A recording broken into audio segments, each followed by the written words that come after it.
Ka-chow! Start by removing the skid plate if it has one. The stock bolts should be 12mm.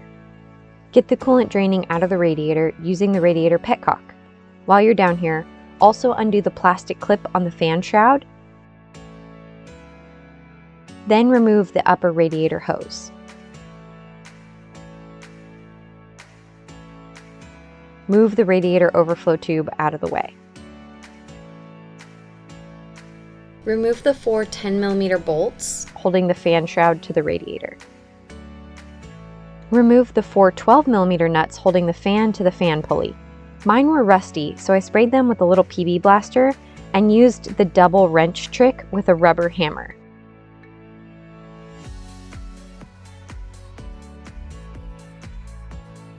A ratcheting wrench works really well for this. I also used a magnet while pulling these nuts off so I didn't drop them in my bucket below. Pull the fan and fan shroud out together. Loosen the power steering pump by loosening the lock nut and the adjusting nut, both 14mm. Then you can back out the adjuster. Remove the fan pulley and power steering belt. Loosen the alternator lock nut and alternator adjusting nut, both 12mm. Remove the alternator pulley. On the AC idler pulley, loosen the pulley nut and adjusting nut. Remove the AC belt, which will allow you to remove the alternator belt, which is the longest belt.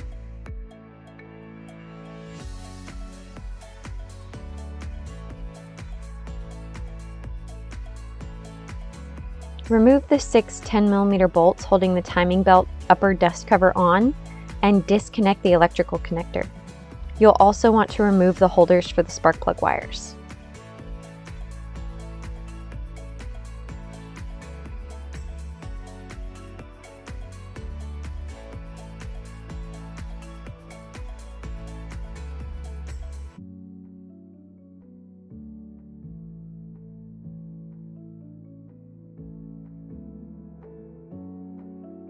Loosen, then remove the 3 14mm bolts and nuts holding the fan pulley bracket. You have to remove the power steering pump bracket first, and then remove the fan pulley bracket. Demonstrating the bump start method to break the crank pulley bolt loose.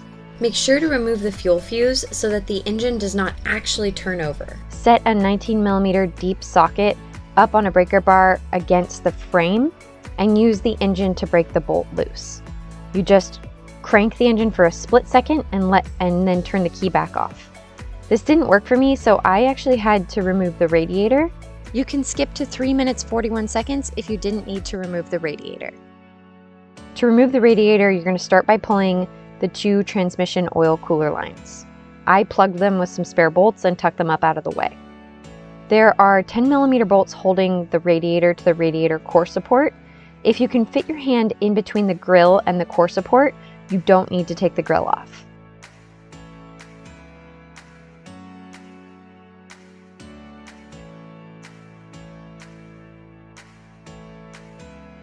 Remove the crankshaft pulley bolt. Remove the crankshaft pulley. If it doesn't slide right off the shaft, you may need to use a crankshaft pulley tool, which is what you're seeing here.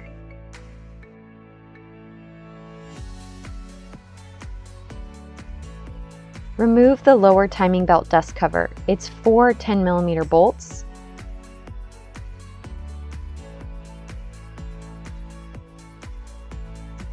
Remove the timing belt guide plate. Remember that the curve faces towards you as if you were eating on a plate. Remove the 3 10mm nuts for the thermostat housing, and remove the thermostat and O-ring. Disconnect the coolant hose from the thermostat housing. Put the crank pulley bolt back in and set the engine to TDC based on all 3 timing marks. Remove the number 2 idler pulley by removing the 14mm center bolt.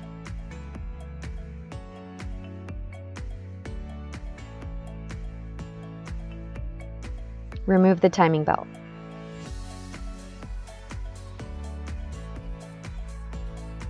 Move the dipstick tube out of the way by removing the 10mm bolt holding it in below the alternator. Then remove the 7 12mm bolts on the water pump and remove the water pump. You can remove the water pump by pushing the dipstick tube over. Time to clean off the old gasket.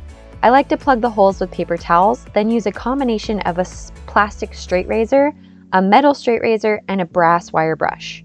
Then spray everything down with brake clean. I use a fun little trick I found on the internet and cut a piece of the old timing belt to fit around the camshaft, then tape it. Then I use that as a buffer between my chain wrench and the cam so I don't damage any of the teeth. You can break the 17mm bolts loose with a breaker bar or an impact driver. Remove the cam pulleys. Remove the 10mm cam position sensor bolt and the 6 10mm bolts holding the rear upper dust plate in place so you can remove the dust plate.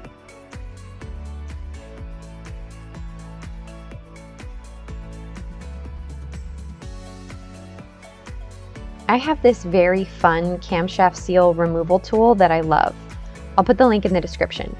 You can, of course, use a flathead screwdriver, just be careful not to score the machined edges.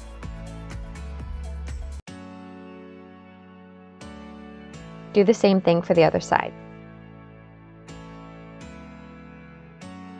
I put the water pump back on at this point. I purchased an Eisen timing belt kit with water pump. When purchasing the kit, you also need to know if your vehicle has an oil cooler. If it does, it will need to have the little hard line coming out of the water pump near the thermostat housing. Remember, all the water pump bolts are the same size. Torque them all to 14 foot-pounds. Once the water pump is in, you can replace the 10mm bolt holding the dipstick tube in place. If the drive pulley doesn't slide right off the crankshaft, you can use the pulley removal tool to get it off without breaking any teeth. To replace the crankshaft seal, I use the same tool I used to remove the camshaft seals, but you can also use the flathead screwdriver method. Just make sure not to scratch the seal mating surface. When putting the seals back in, make sure the area is nice and clean. I like to put just a little bit of lube around the inside and outside of the seal so it goes in easier. Make sure to use silicone lube so it's safe on the seals. I made myself a device which I take a 1.5 inch socket, which fits perfectly around the seal, and then a bolt that's the same thread pitch as the cam bolt, but longer with a couple of big washers. Then this way I can get it on there flat. The traditional way of using a hammer and tapping the socket is a solid way as well. Just make sure the seal is flush with the camshaft opening. Repeat this process for the other camshaft. For the crankshaft seal, I rented a 4-wheel drive ball joint adapter set from O'Reilly, part number 67048. This was the perfect size to fit over the end of the crankshaft and get the seal in. Put the new gasket around the new thermostat. There's a little groove in the center that it will live in. The relief valve goes at 12 o'clock. Place the thermostat back into its housing. Put the drive pulley back on the crankshaft. It can only go in one way because of the woodruff key. This drive pulley had to be coaxed with a rubber mallet, but it really should just slide over the end of the crankshaft.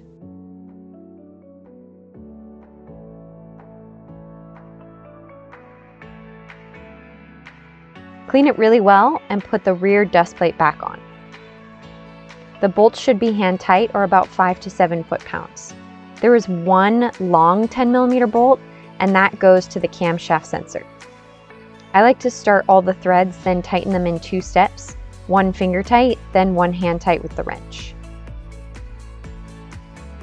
You're actually going to wait to put that camshaft sensor back on until after you have the cams installed.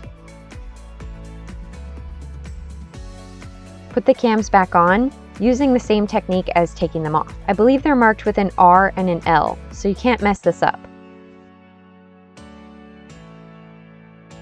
To set up the chain wrench, put the cut timing belt back around the cam pulley. For the chain wrench, I like to loosen up the vise part a lot, then connect the two ends, then tighten the vise part back up to the point of being able to clamp.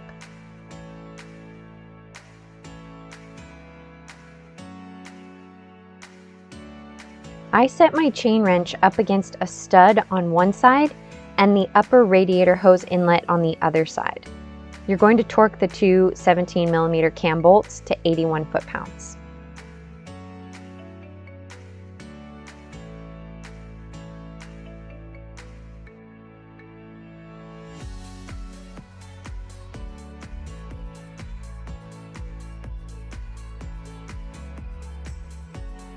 The main bolt for the number 1 tensioner is a number 10 Allen key or hex key. I had a lot of issues with the number 1 tensioner because of the bolt on the back side. I have seen some videos where people successfully use a wobble socket taped up so that it doesn't have full range of motion. I decided just to remove the AC compressor so that I could have easy access to remove and reinstall the number 1 tensioner. I started by removing the 4 12mm bolts that hold the AC compressor to the bracket, then removed the rear 4 12mm bolts holding the bracket on. Once those are out, there's one more bolt in the front and the bracket slides off, and you can reach the back bolt for the hydraulic tensioner. I took this stud out of the way for convenience. Now you can remove the two 12mm bolts holding the hydraulic tensioner in place.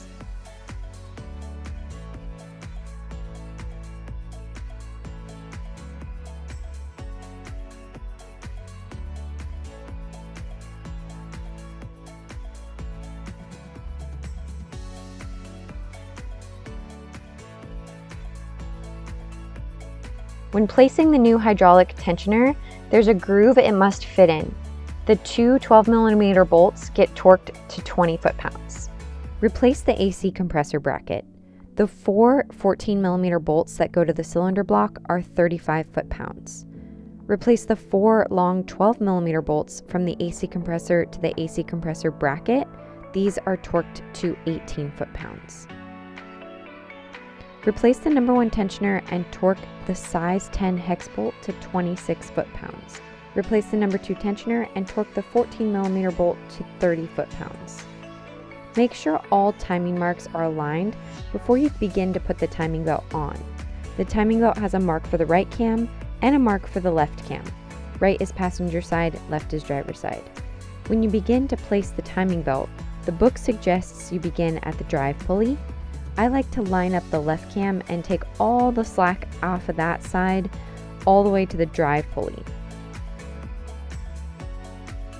Then you go from the left cam to the right cam. You can play with the cams slightly to get the teeth to line up with the correct marks.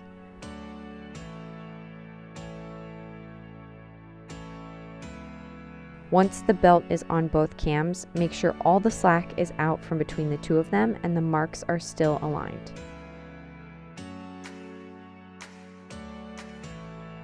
If everyone is lined up correctly, the belt should slide over the number 1 tensioner.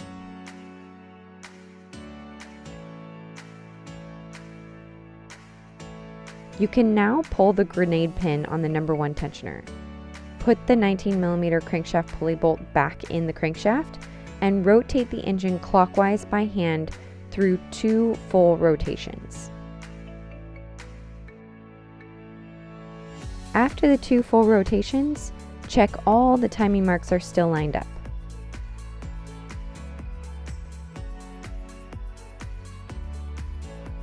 Take the crankshaft pulley bolt back out, put the timing belt guide back on, make sure that the lip faces toward you so that it doesn't eat up the belt. Put the lower radiator hose back on. The 3 thermostat housing bolts are torqued to 14 foot-pounds.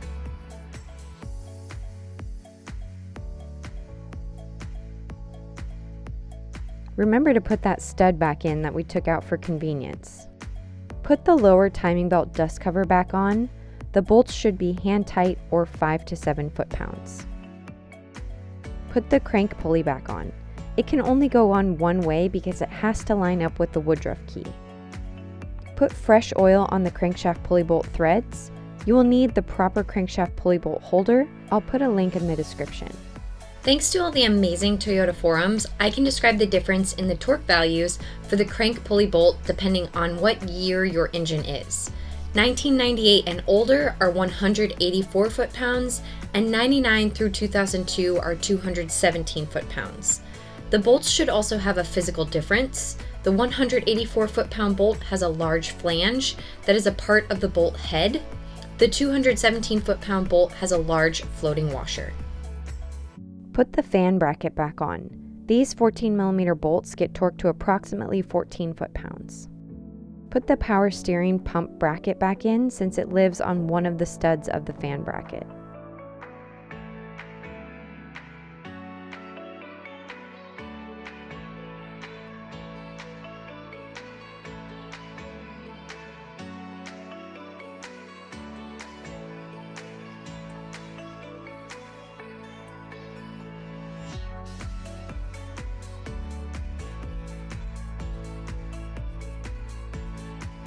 Put the upper timing belt dust cover back on. These 10mm bolts get torqued to 5 to 7 foot-pounds or hand tight.